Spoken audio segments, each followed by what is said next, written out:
querido médico, querida médica veterinária, seja muito bem-vindo. Eu sou Viviane Reis e eu estou aqui com mais um vídeo para você mesmo que está aí. Eu espero que todos estejam bem. E que dia é hoje? Hoje é o dia que você que está aí manda pergunta para mim e eu respondo. Bom, se você não mandou nenhuma pergunta e quer mandar alguma, deixa aqui na descrição desse vídeo, né? Tem um link aqui fixo nos comentários aqui embaixo. Então você entra nesse link, escreve a sua pergunta que eu vou te responder ao vivo aqui, beleza? Então é isso. Hoje eu vou responder as perguntas que já me mandaram na semana passada e eu estou aqui para isso. E provavelmente você que está aí desse lado também pode se beneficiar com essas respostas. Então vamos lá. A Elaine Tassi, ela mandou uma pergunta assim: como fazer uma boa anamnese corretamente? Então vamos lá, vou deixar o meu celular aqui que tem as perguntas para poder ir respondendo. Uma boa anamnese você faz de acordo com a queixa principal. Então vamos lá. O tutor chegou com um paciente com uma pododermatite, tá? Então ele chega dizendo que o animal está lambendo patas e que ele tem uma feridinha ali para você avaliar. Então, quando você se depara a essa queixa principal, eu estou dando um exemplo, poderia ser qualquer outra queixa, tá? Essa que me veio na cabeça agora e eu vou tentar explanar para poder te fazer entender como um dermato, tá? Então, a queixa principal, lambedura de patas e machucadinho entre os dedos, no interdisto. O que você, como médico veterinário, tem que pensar? Qual é o histórico desse paciente anterior a essa lambedura de patas? Ele já foi a algum dermato? Ele já teve diagnóstico? É a primeira vez? Qual é o tempo de evolução desse paciente com essa pododermatite? Isso é uma pododermatite ou apenas prurido? Tem feridinha? Ou essa feridinha está na cabeça do tutor e o cachorro só está lambendo? E aí, quando você abre, você não vê feridinha, mas você vê prurido primário, que é lambedura? Ou essa patinha, ela está machucada? Ela está fistulada? É só na parte de cima? É a parte de trás? Como está essa patinha? É uma patinha? São todas as patinhas? Ou só as duas da frente ou só as duas de trás? Então, com isso, você está ali na frente do tutor abrindo as possibilidades. Só tem ele na casa? Existem outros animais na casa? Esse animal só tem lambedura de patas ou ele tem outras regiões do corpo acometidas? Esse animal tem o controle parasitário em dia? Esse animal tem ansiedade por separação? Esse animal, ele está com a vacina em dia? Como é que está o sistema imunológico desse paciente? Esse animal está estressado? Esse animal, ele visita área externa à casa? Ele mora em casa? Ele mora em apartamento? Então, primeira coisa, quando você pega uma queixa principal, é você abrir as possibilidades, sabendo quando começou, como começou, né? Como está agora, se é agudo, se é crônico, se já veio de tratamentos anteriores, e se veio, o que funcionou, o que não funcionou, qual foi o diagnóstico que foi dado, e com isso você vai fazendo as perguntas. Mas, antes de você pensar nessas perguntas todas que eu abri aqui, ó, de cara na minha cabeça e fui falando, você precisa ter uma ficha de anamnese básica. O que é uma ficha de anamnese básica? Na recepção, você já vai entregar a recepcionista se você faz plantão 24 horas. Ou, se você faz domicílio, você vai mandar essa ficha de anamnese para o tutor preencher antes de você chegar na consulta, com a ficha já preenchida. Então, quando você chegar lá, você já vai ter uma confortabilidade de já ter o básico preenchido para você agilizar o seu atendimento, você já ter uma triagem na sua frente e já saber mais ou menos o que você está vendo. Então, de acordo com a queixa principal, com essa ficha de anamnese básica que você já vai estar com ela montada, definida e respondida, você aí vai perguntar as coisas para poder montar o seu quebra-cabeça, para você poder subir a sua escada para o diagnóstico. Conseguiu entender? Se você que está aí não tem nenhuma ficha de anamnese, nunca fez, teve dificuldade, ou recebeu de alguém uma ficha de anamnese complexa, porque gente? Às vezes, alguns fornecedores, para ajudar a gente, eles trazem fichas de anamnese feita por outras pessoas, só que é uma ficha que não é prática. O que eu digo que não é uma ficha prática? É uma ficha que está frente e verso escrita, com aquelas letras miúdas. Você imagina você pegar uma folha, né? E nessa folha você ter frente e verso com mais de 20 linhas para você fazer aquelas perguntas para o tutor. O tutor já chega cansado de outros lugares, ou já chega cansado de ninguém resolver o problema dele. E quando você bota aquela ficha com 20 linhas, frente e verso para ele preencher, ou você perguntar, a consulta, além de passar da hora, perde o timing. O que é o timing? O time certo para ele responder o que você precisa, você já ter as informações corretas e você chegar ao seu diagnóstico. Vai ser tanta informação que, além de confundir você, vai confundir o tutor, que ele vai responder de qualquer maneira, porque ele tem você tem muita pergunta para ele já está de saco cheio. Então, existem várias coisas que vão te atrapalhar se você botar muita pergunta na ficha básica. Então, a ficha de anamnese básica, ela tem que ser, o próprio nome diz, básica, rápida, para agilizar o seu atendimento. Então, você vai ter lá quando começou, o que ele come, aonde ele vive, qual é o shampoo que ele usa, aonde ele dorme. Perguntas simples e perguntas de múltipla escolha. Porque aí o tutor só vai fazendo um xizinho e você já vai ter aquilo ali como painel para referência. Aí, a partir dali, com a queixa principal, né, você vai começar a montar o seu quebra-cabeça. Se você aí não tem uma ficha de anamnese básica e deseja ter, não tem problema nenhum. Coloca aqui nos comentários "eu quero", que eu dou um jeito de mandar a minha equipe mandar essa ficha para você. Tá legal? Então vamos à segunda pergunta. A Lipdese, ela perguntou: como manter um paciente alérgico controlado sem tanta medicação, sendo que essas logo param de funcionar? Então vamos lá. Se o paciente que você está atendendo não está controlando, tem alguma coisa errada. A causa de base não foi descoberta, o fármaco que você prescreveu foi por tempo insuficiente, ou o tutor não fez o tratamento, ou existem comorbidades atrapalhando esse paciente a responder, ou o ambiente que ele vive não está controlado, ou existem parasitos atrapalhando, né, o seu paciente evoluir daquele quadro de alergia, ou a causa de base que gerou o start do prurido não foi descoberta e nem corrigida. Então, nós precisamos saber aonde está o foco, para a gente poder ir no foco e resolver. Então, simplesmente prescrever um antialérgico é tapar um buraco e deixar ele oco. Então, você imagina um buraco fundo que você só tampa em cima e você não preenche ele de terra. Se acontecer qualquer coisa, alguém botar um peso ali naquela camada fina que você só tampou superficialmente, fecha, o que acontece? Esse buraco vai abrir daqui a pouco de novo. Ou seja, a recidiva vai vir ou você nem resolve o problema. Então, você precisa saber exatamente o que você está prescrevendo com o diagnóstico assertivo. Se você não tem um diagnóstico assertivo, você vai errar. Ou, se você tem um diagnóstico assertivo, você prescreveu uma medicação por tempo suficiente, você vai errar. Ou, se você prescreveu uma medicação por tempo suficiente, você tem um diagnóstico assertivo e ele teve alguma comorbidade, algum contactante com problema, o ambiente não está controlado, você vai ter recidiva. Então, vocês estão vendo várias possibilidades de recidiva e do paciente alérgico não controlado. Entendeu? Bom, se tiver mais dúvidas sobre isso, coloca nos comentários. Bom, a doutora Bruna, ela perguntou, deixa eu ver aqui, é viável recomendar suplementos para imunidade para a pele? Bom, depende do seu paciente. Se o seu paciente ele já chegou com hemograma, com linfopenia, com monocitopenia, é um paciente que já passou por vários quadros imunologicamente comprometidos, é um paciente que você precisa entrar com uma medicação para levantar a imunidade, sim, para manter estabilizado.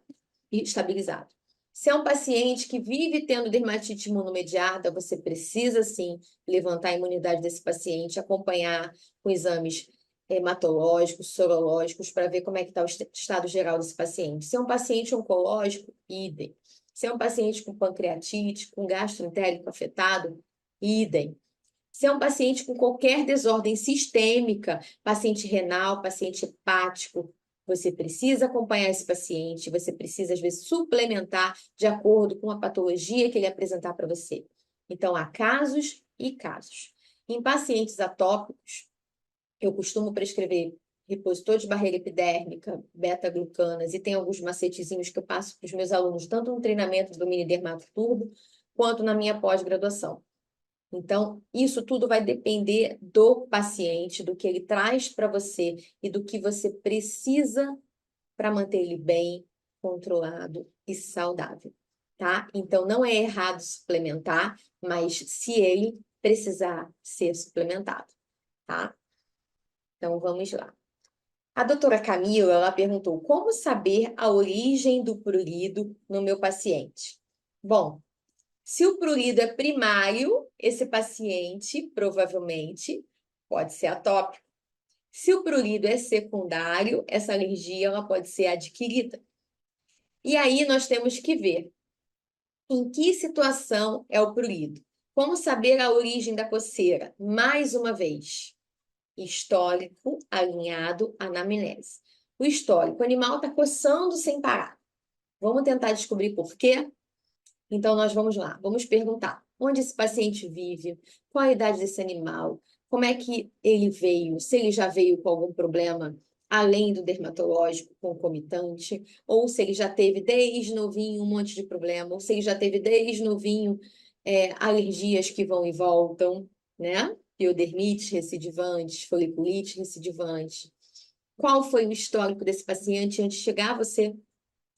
Então, tudo isso, gente, no momento da consulta, é importante você ter esse feeling para você poder traçar o pós.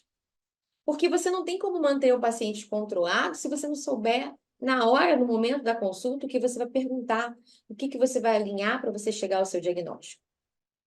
Então, a origem do prurido, né, você vai perguntar, ele já coçou por algum motivo ou é a primeira vez que ele está coçando?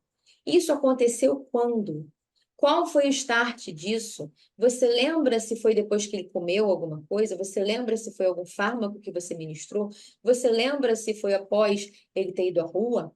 Então, você vai cavando as possibilidades no momento da consulta para você pegar o máximo de informações possíveis do tutor para poder te ajudar a fazer as perguntas corretas, buscar a anamnese correta, porque muitas das vezes, na anamnese, você já fecha o diagnóstico antes de colocar o paciente na mesa. Então, eu costumo dizer que a anamnese vale ouro, se você souber fazer as perguntas certas no momento certo. Mas para isso você precisa praticar. E aí, o prurido, né, normalmente, ele coça para formar lesão, né? Esse paciente provavelmente é alérgico. Ele já tem lesão e ele coça. Então, isso aqui pode ser uma alergia adquirida por um problema endócrino, ou um problema sistêmico, ou um corpo estranho, uma sazonalidade, ou um parasito. Vocês estão entendendo? Então, você vai abrindo as gavetas certas no momento certo para você saber qual é a próxima pergunta, qual é o próximo time. Entendeu? Vamos lá. A Daniela perguntou: como você se tornou dermatologista veterinária? Bom, quando eu estava na faculdade, eu tinha certeza que eu ia trabalhar com cães de pequeno porte assim que eu entrei para a faculdade, mas eu não tinha certeza o que eu ia fazer. Eu sabia que eu ia trabalhar com cães e gatos, mas eu não tinha certeza da especialidade que eu ia ter. E aí, né, eu comecei a estudar e um dia eu entrei no hospital veterinário. E eu vi, né, vários pacientes com problema de pele, né? E aquilo ali me chamou a atenção, né, de conhecer mais, de saber que tinha uma especialidade em dermato que eu não sabia. Eu fui aprender isso na faculdade. E aí, eu, Viviane, tive um problema crônico, né, dermatológico, que nenhum dermatologista resolvia. Eu passei por diversos dermatologistas humanos, mais de 10. eu tinha espinha, só que a minha espinha no rosto, no corpo, era relacionada a hormônios. E eu não tinha ideia. Então, eles me passavam creme, me passavam antibiótico e eu não melhorava. Eu passei a faculdade inteira empolada. Eu sou alérgica também, mas eu passei a faculdade inteira empolada e cheia de espinha. Isso me incomodava muito. E nenhum dermatologista resolveu. Até que eu conheci o meu mentor, que é o Dr. Ulisses. E eu conheci ele, ganhei amizade com ele. Ele resolveu o meu problema. E a partir dali, ele começou a me chamar para fazer estágio com ele, para ver se eu ia gostar dessa área de dermato. Eu já via no hospital universitário, né, como estágio que eu já fazia lá no setor de clínica, porque eu estava fazendo a matéria clínica dentro da faculdade, então eu tinha que ficar dentro do hospital, então eu já me interessava de olhar, né, a dermatologista também, que foi minha mentora dentro da universidade. E aí, quando ele me chamou para fazer estágio na medicina humana, eu comecei a linkar as duas partes, a humana e a veterinária. Eu comecei a me apaixonar por essa especialidade e ver que é uma saúde única. Então, eu ficava dentro de um consultório humano vendo crianças que tinham pets com escabiose, crianças que tinham pets com dermatofitose. E tanto a criança passava para o pet, quanto o pet passava para a criança. Então, a saúde única. Eu comecei a ver a importância zoonótica disso e da importância de eu conhecer aquilo. Eu comecei a frequentar o setor de dermatologia da faculdade e comecei a me apaixonar pela especialidade. Quando eu me formei, eu fazia de tudo um pouco. Clínica geral e dermatologia. Então, eu atendia as duas especialidades, mas eu não queria passar o resto da minha vida fazendo cirurgia, trabalhando de segunda a segunda, de domingo a domingo, porque eu trabalhava de domingo a domingo, de 9 da manhã às 9 da noite, junto com colegas em plantões. Eu não queria aquilo para minha vida. Por quê? Fazer cirurgia, atender animal em emergência, eu sofria junto, eu não nasci para isso. E eu, como gostava de dermato, eu falei, eu tenho que buscar essa especialidade para ela ser única na minha vida. E aí surgiu a primeira pós-graduação em dermatologia veterinária no Rio de Janeiro. Porque, como todo recém-formado, a gente não tem dinheiro para ir para outro estado. Isso só existia em São Paulo na época. Quando surgiu no Rio, eu me matriculei e eu fiz parte da primeira turma de pós-graduação em dermatologia veterinária do Rio de Janeiro. Só que eu já tinha prática, porque eu já atendia como dermato, mas eu fazia cirurgia, eu fazia clínica geral e eu não estava satisfeita. Porque, como eu falei para vocês, eu trabalhava todos os dias e eu não tinha dermato sozinha na minha vida. Eu atendia dermato pingado, entendeu? Tipo, atendia 4 casos de clínica e um caso de dermato. Eu estava insatisfeita. O meu sonho era atender só dermato e eu coloquei isso como meta e objetivo de vida. Então, depois que eu terminei a minha pós-graduação em dermatologia, eu comecei a recusar, literalmente, cirurgia, internação, fluido. Eu nem fluido coloco mais os pacientes. Hoje eu só atendo dermato, sou feliz, atendo 3 vezes por semana, com a agenda lotada de 2 meses, onde eu escolho a hora que eu quero trabalhar, tenho tempo de qualidade, amo o que eu faço e tenho tempo para estar aqui ensinando a vocês essa especialidade que eu considero ímpar na minha vida. E eu quero trazer essa realidade para você, veterinário, que às vezes está desanimado com a profissão, às vezes acha que rala muito, não é reconhecido. Então, eu quero essa realidade para você que está aqui me escutando. Por isso é que eu divulgo a dermatologia em todo o Brasil e fora do Brasil. E a minha missão é ajudar médicos veterinários a alcançar o objetivo que é diagnosticar e tratar qualquer dermatite com total segurança, ter qualidade de vida com a família, com quem ama, conseguir fazer de tudo um pouco e ser feliz na profissão que escolheu. É isso.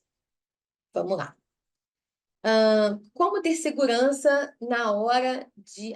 Doutora Luane, como ter segurança na hora de solicitar exames complementares?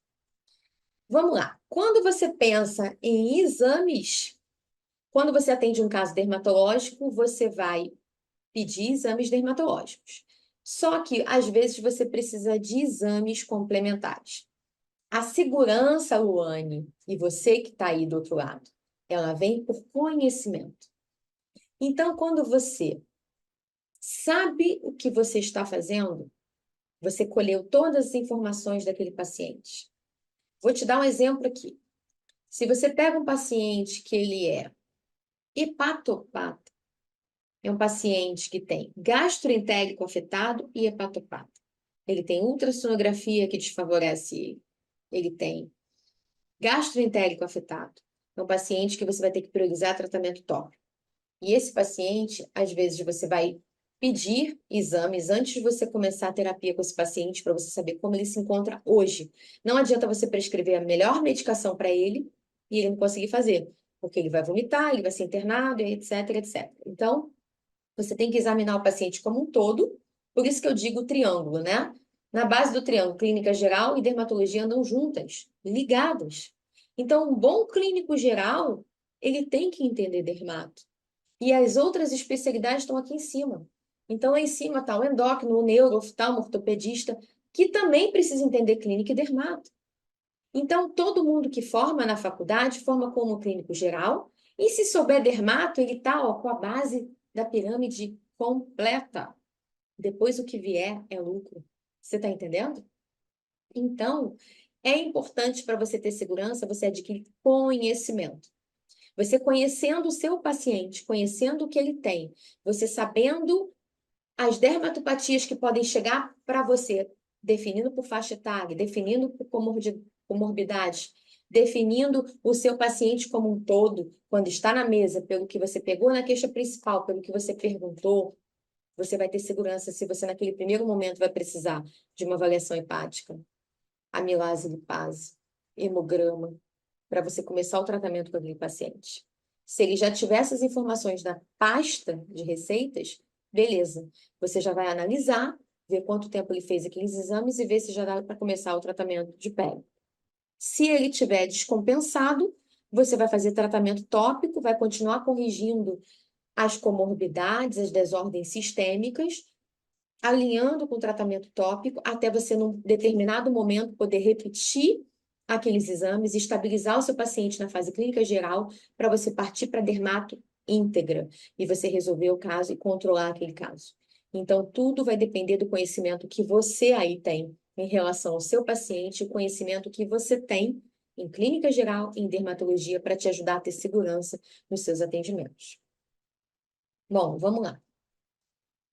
A doutora Isa perguntou: quais são as melhores opções de tratamento em casos de dermatite psicogênica?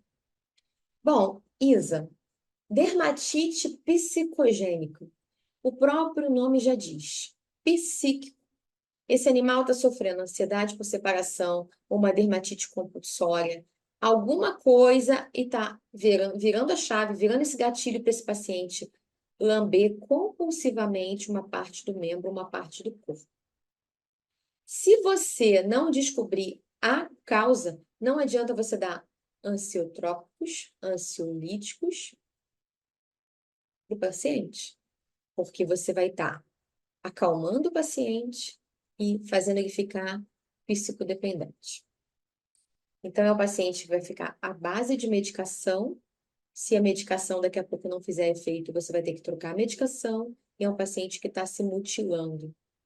Então, você precisa saber se esse paciente ele tem alguma desordem neurológica, se tem alguma coisa que você pode virar essa chave na psicologia canina para ajudar esse teu paciente a melhorar mais rápido.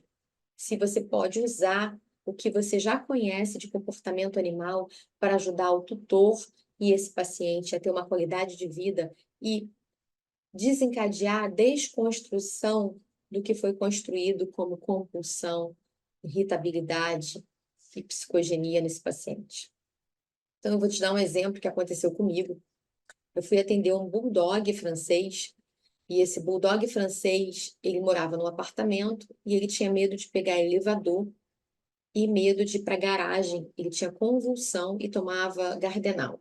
Além disso, ele se comia, se lambia, né? E quando eu fui visitar esse paciente, ele estava se autotraumatizando e com vários quadros de piodermite e foliculite. Naquele primeiro momento, quando eu vi um paciente tomando anticonvulsivante por muito tempo, eu fiquei preocupada e perguntei: esse paciente é epilético sempre foi? Não, não. Isso foi quando a gente mudou para cá. Mas o que que acontece? Que ele entra no elevador e ele tem convulsão na garagem. Aí ela me explicou. Eu não sei, mas toda vez que ele vai para a garagem, ele entra em convulsão. Aí o que que eu fiz? Eu estava em domicílio. Falei, vamos na garagem. Eu entrei no elevador com ela e fui olhar a garagem. A garagem, gente, era escura. Aí eu perguntei: o seu cachorro tem medo de escuro? Quando eu fui perguntar isso, ela falou assim: olha, eu não sei. Eu falei: você tem outra garagem? Ela falou: tenho, no térreo. Aí nós fomos para o térreo. Tem uma garagem que é aberta, com a luz do sol, e a garagem coberta era escura. Se o animal só tem convulsão quando vai para a garagem, é alguma coisa que está startando esse animal a entrar em crise por causa de alguma coisa naquela garagem. Então eu falei para ela: troca de garagem para ver se o problema está na garagem. E aí eu fui, se não fosse isso, tá?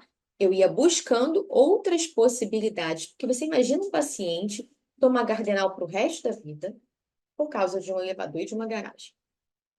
Então eu comecei a sensibilizar, dessensibilizar ele. Então eu falei para ela: todo dia você pega um biscoito, que é uma coisa que ele gosta, um petisco, leva ele até o elevador e volta. Se ele conseguir ir sem ter convulsão, você vai agradar ele, vai compensar ele, vai dar o biscoito. Vai passar a mãozinha nele e vai trazer ele para casa. Então, todo dia ela fazia isso. E aí voltar. No segundo momento, eu falei para ela: você pega ele, pega o elevador, desce para a garagem aberta. Não vai para a garagem fechada, porque lá é starta. Então, começa a levar ele para passear. Porque ela disse para mim que quando ela levava ele para passear, que ela ia direto para a garagem aberta, que já via o sol, ele não tinha convulsão. Então, era algum problema com aquela garagem. Então, a gente precisa saber o start. E aí, com isso, a gente começou a levar ele para andar de carro na garagem aberta, que tinha luz solar, que era o mesmo caminho que ele fazia para passear e que ele gostava e que ele não tinha convulsão. Gente, esse cachorro nunca mais convulsionou. Eu consegui tirar o gardenal dele.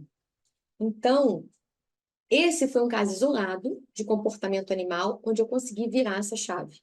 Então, todo paciente psicotrópico ou com uma doença psicogênica, alguma coisa startou aquilo. Então, você precisa saber exatamente o gatilho que leva a ele isso, né? Para você poder tirar e curar esse paciente. Né? Se não for possível, você tem hoje fluoxetina, amitriptilina, gabapentina, que são os primeiros psicogênicos que nós podemos usar para os nossos pacientes. A fluoxetina e a gabapentina é mais usada em cães e a amitriptilina e a gabapentina em felinos. Então, eu acho que eu consegui responder você aí. E sempre pensar, se quiser jogar florais, música para acalmar cães, existem vários outros gatilhos. Se for felinos, tem o catnip, tem várias outras coisas, Feliway, né? Hoje a gente tem também os feromônios caninos também, que se for o caso de estresse, né, por lambedura, por causa de um novo membro da família.